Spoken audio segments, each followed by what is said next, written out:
Hey, this is the first video in a series of tutorials designed to help you kind of review the concepts that we deal with in the music theory class. Now, the place that we start is really with dealing with how musicians communicate musical ideas and how they express those ideas in what we would call the language of music or musical notation. This is first going to deal with pitch, which is the highness or lowness of the notes that we're choosing to use as musicians. And we need to be able to use kind of those systems so that we can essentially read music and we know what we're looking at. So our success criteria for today and for this video, what we're looking for is for you to be able to recognize the musical staff, but then also use the treble clef to identify pitches. There's a variety of clefs that we'll use, but today it's all focused on the treble clef. So if we look at this first graphic, this is the musical staff. It's very simple. It is literally 5 lines, and in between each of those lines, we have 4 spaces.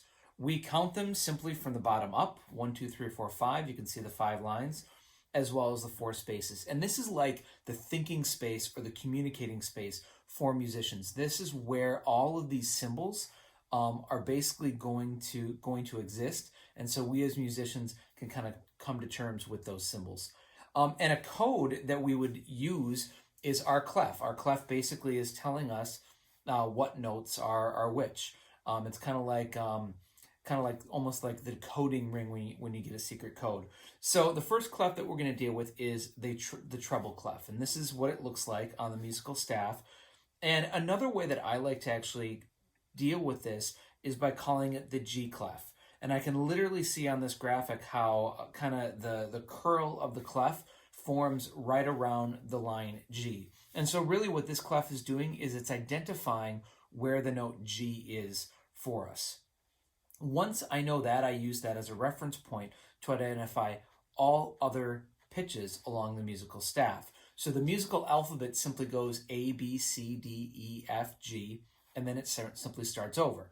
So in this case, I would work upwards from G. The next letter in the musical alphabet is A, and then B, and then C, D, E, F, G, all the way up the staff. I could also do that in reverse, where the space before G would be F, and the line before that would be E.